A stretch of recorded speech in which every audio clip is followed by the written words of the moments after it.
An inspiration to many baseball players here in Alberta, Nicole Luchanski joins us to talk about her career, her retirement, her legacy, and what's to come in life.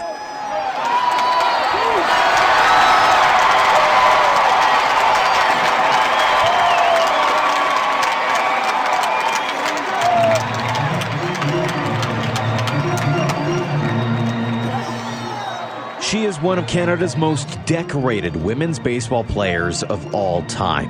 A mainstay on the national team for more than 12 years, Nicole Luchanski burst onto the scene in a big way and never let up. She went on to win the Baseball Alberta Bantam Girls Player of the Year in 2005, the Women's Open Player of the Year in, get this, 2006, 2008, 2010, 2012, 2014, and 2017. She represented her country at the Pan Am Games and helped the national team win 5 Women's Baseball World Cup medals. She was the national team's MVP twice. Earlier this month, the now 29-year-old announced her retirement from the game. The reaction and the tributes continue to pour in for the Edmonton native, who is the focus of this special edition of Alberta Dugout Stories, the podcast. Here now is Nicole Luchanski. Nichols really struggled to base it into right field. The second base is going to get over there. Luchanski to make the play, and that ends it. Good range shown by Nicole Luchanski. I thought it was going to squirt into right field, but it didn't. Nicole, thanks for joining us on the podcast. Yeah, thanks for having me. How long has this been in your mind? Is this something that was rolling around for a while, or did it take a little bit of time to kind of conjure up? It's been rolling for a while, but not in its final form. It's like I've been thinking about it. I started thinking about it 2 years ago, and I didn't really know, but I kind of had it in my head that maybe this would be my last cycle, like World Cup cycle. Mm-hmm. But of course, like you can never fully make the decision at the World Cup or right after because it's just too much emotion and how you played and how your team did. So it took, like, I had the idea in my head, but it took like 4 months-ish after I got back to really come to the decision. What kind of prompted that initial thought a couple of years ago? Was it the body? Was it where you were in life? Like what's kind of weighed in on that final decision? Yeah, it was kind of just a bunch of little things all going together. Like, I just started wanting to do other things a lot more. Like, I've always wanted to travel. I've always wanted to do outdoors things and live in a small outdoor center. And I was fine. I was always fine with just pushing that to the future and just pushing it. And it just started inching more and more in that I really wanted to do those things more than I necessarily needed to be playing baseball. And this has been something too. I mean, I think a lot of people look at your age and go, how could she even think about it? But at the same time, baseball has been a big part of your life. And in particular on the national stage, you've been at it for 13, 14 years now. Yeah. So, I mean, I'm a totally different person now than I was when I first made it. I feel like that was a lifetime ago when I made it at 16, not to mention all the years playing as a kid before that. And I think, too, what people may not realize is we don't get paid in any way, so we have our careers on the go, and 29 isn't necessarily the beginning of your career. You're really kind of getting into stride, and even for just having families, I don't know if I want to have a family, but if I do, I don't think I necessarily want to retire at 36 and then go right into kids. I would rather have, I just thought about it that, if maybe 36, let's say, would be a general retirement age for a male athlete in the top of their game. There was a lot that I wanted to do between 29 and 36, and I couldn't do it giving 100% to baseball anymore. Well, and one of the things that I didn't realize until I read your story on the Baseball Canada website is you got quite the background when it comes to, I believe it's forestry, isn't it? Yeah, so I have my degrees in forestry, and I've been working in the industry since I graduated, except for the 1 year that I took off just to train fully for the Pan Am Games. Right. Talk a little bit about, you alluded to it a little bit earlier, but talk a little bit about that idea of when you were 16 and you were just bouncing on that national stage, and the difference between the game now and the game then. There's a few differences, but the biggest difference is, I would say, the competition level in the top 8 or so countries at the World Cup. I wasn't on the team the first year in 2004, but from 2006 onward for about the next 4 editions, Canada would have been very, very disappointed without a medal. Like, we felt that we fully deserved to be in the top 3 and that we were just pushing to get to that top spot. And it was a big disappointment if we didn't make it. Whereas now, the top 8 teams that make it to the Super Round are really good, and I still think that we should be above those teams, but we can't let down our guard. Whereas before it was like, oh, we really screwed up if we didn't get a medal. Now, you have one off moment, and suddenly Dominican beats you, or Venezuela, or Chinese Taipei, and there's just so many more teams now at the top that can really, really provide an interesting tournament.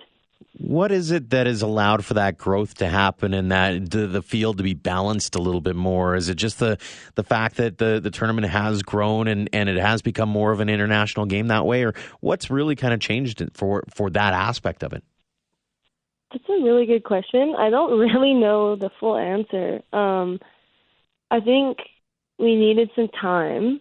I mean, the tournament started in 2004, so it's going to take about 10 years for countries even get off the ground and figure out that they can have teams and get sanctioned by their national governing body. And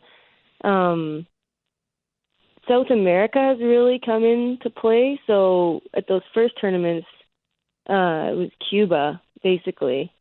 Right. And now we have a whole row of really good countries that you would traditionally associate being very good at men's baseball that are now starting to have teams. So, I mean, I wish I could say that we've had some big grassroots explosion and we've really gone the way of women's hockey. And unfortunately, I don't think we've started our big explosion yet, but they've just been around long enough to have those girls who were just young when it was starting now be playing and contributing.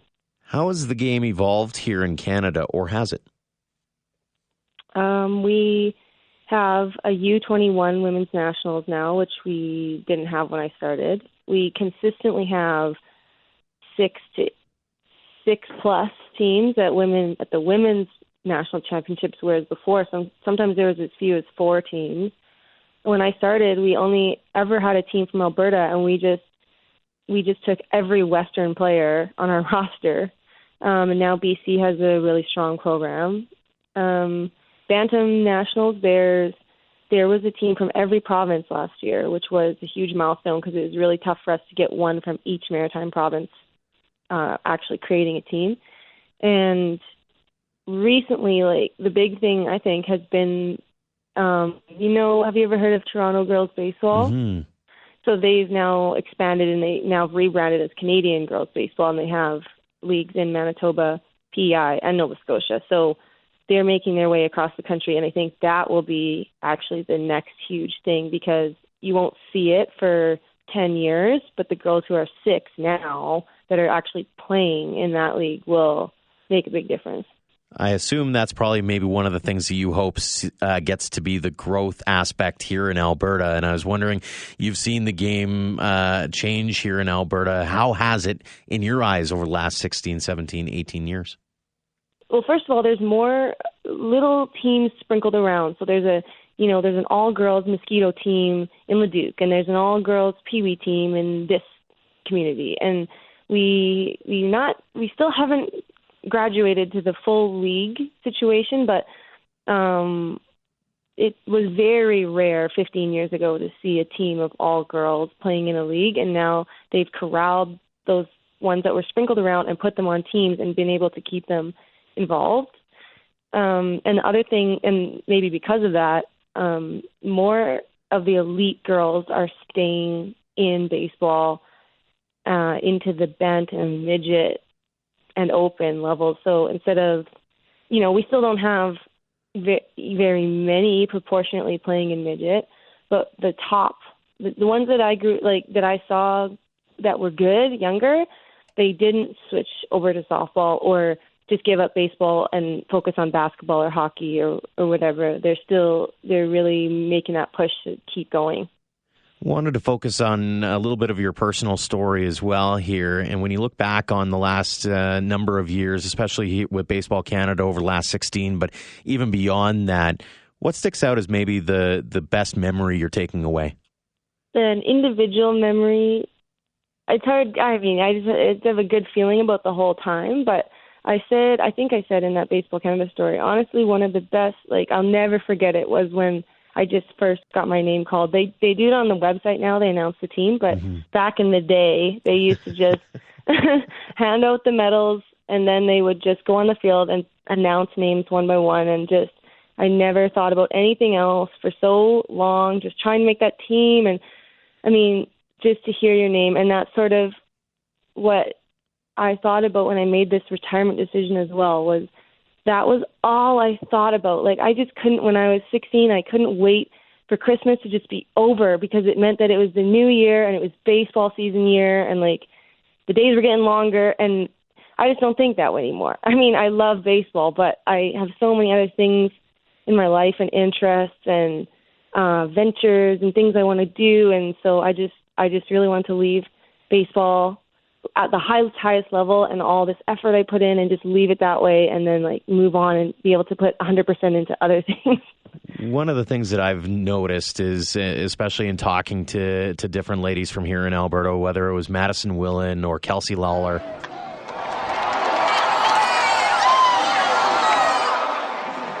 Luch is a big person for me on the baseball diamond. I've had the opportunity to play with her for the past few years, and just to see how much time and dedication she puts in is really, really incredible. And it makes you take a look at yourself and see what you're doing to be able to compete and play with her.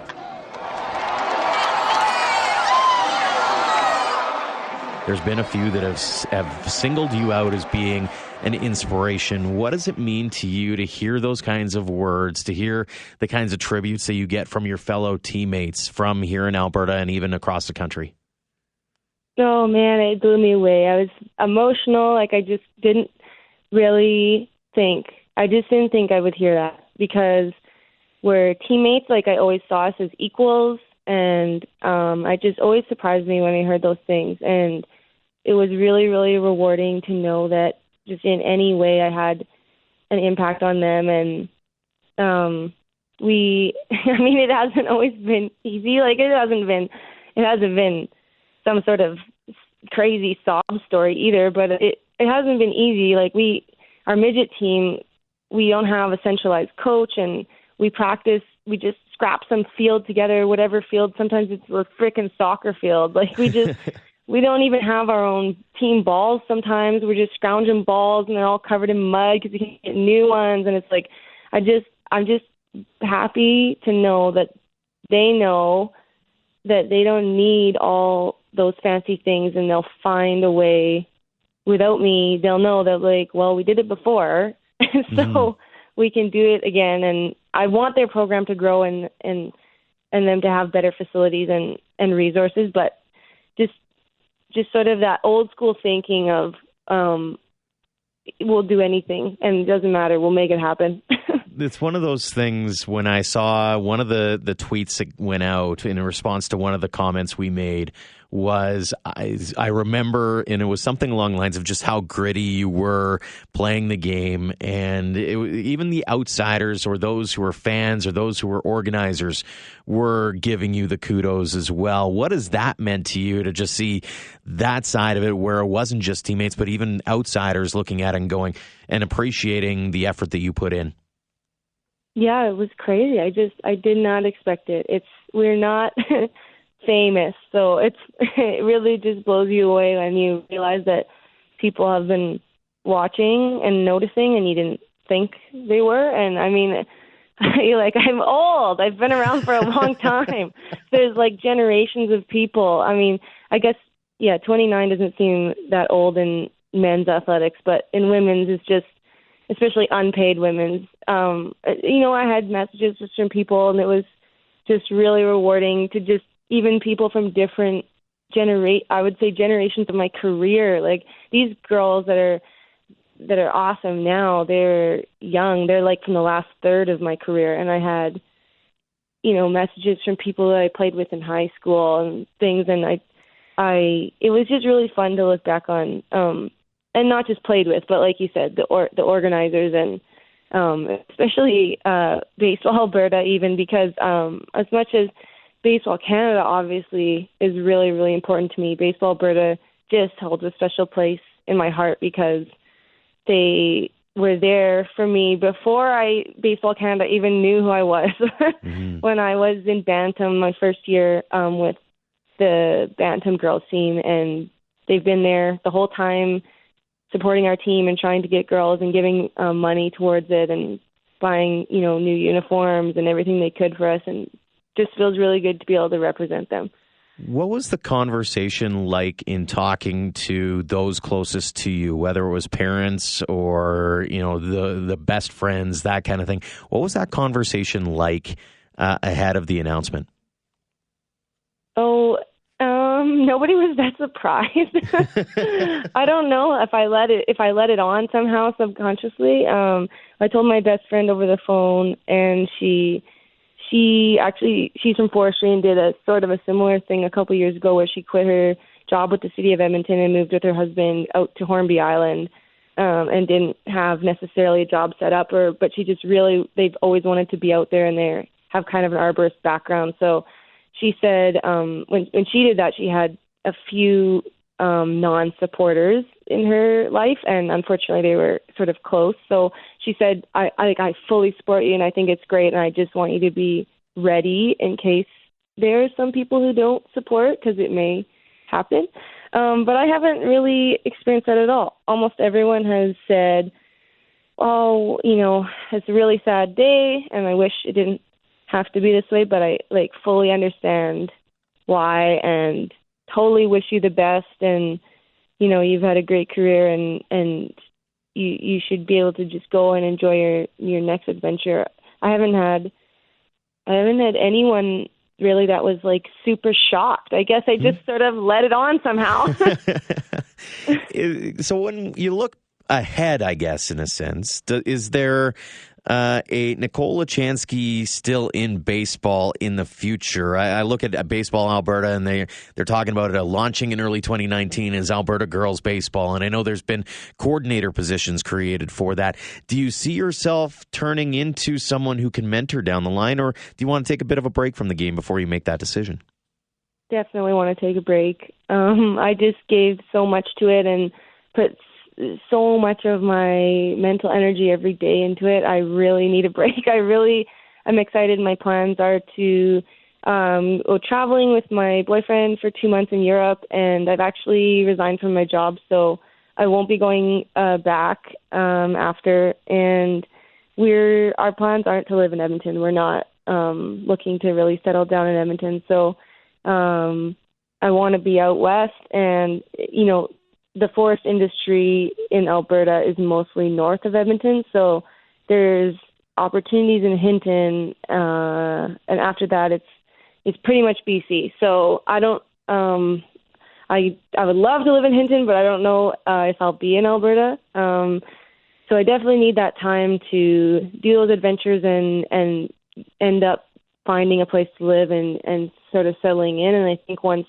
that's all settled in, then I would love to find a way to contribute. And I don't think it'll be like some big coach or some big position, but just helping grow it wherever I am. I'm really I think I'm more of a builder than I am a coach. Right. It sounds to me, anyways, judging by the tone of your voice, is there's a certain level of excitement to not having your next year planned out or your next 3 years planned out? Because in baseball, you like you said, you kind of knew as soon as Boxing Day rolled around that, hey, we're getting that much closer to baseball season.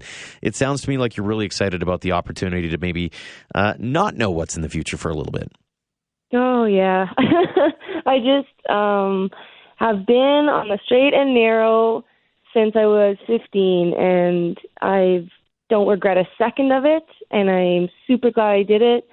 But I'm really excited to just turn the next chapter, turn the next page, because I've really done everything I could, and I've never taken a break. So, some people, you said to me sort of earlier, like, well, why don't you just take a year off and do your traveling and think about it or whatever? And I would rather have the clean break. I gave everything I could for over half my life, and missed out on a lot of things by my own choice that I decided to miss out on. And I'm just excited to have new things that I'm really excited to get into. What do you want your legacy to be in the eyes of those who've watched you grow and become the woman you are? I would like the legacy to be that the girls get to, they get to try. They get the opportunity. So let's say in this province, because this is where I played the majority of my years, a girl should never have to wonder if she is allowed to play baseball or can play baseball or can make a team. So maybe you can't make the Bantam AAA team because you weren't good enough. But I want the legacy to be that every girl that wants to try out does try out. And maybe you get cut, but then you go back and, get back to work. But I think that just having played here for so long, I really actually think that's a very rewarding legacy for any girl coming up to be able to point, even if they don't know who I am, years and years from now, be able to just point to the record book and be like, well, no, a female player did this, so that's the precedent. I'm allowed to try out. I'm allowed to be on this team. We're allowed to put a women's team in this league. We're going to form our own women's league under the umbrella of Baseball Alberta, whatever it is. Nicole, congratulations on a wonderful career and a legacy that we're all sure will last forever. Best of luck in whatever the future has in store, and thanks again for coming on the podcast. Thank you very much. Luchanski's second steal in as many tries. Great wheels. It's safe to say Nicole's name will be synonymous with baseball here in Alberta for a long time to come.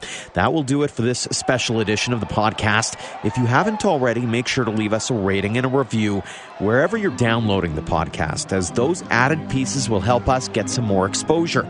We will be back in about a week with another episode. Until then, thank you so much for listening and supporting Alberta Dugout Stories, the podcast.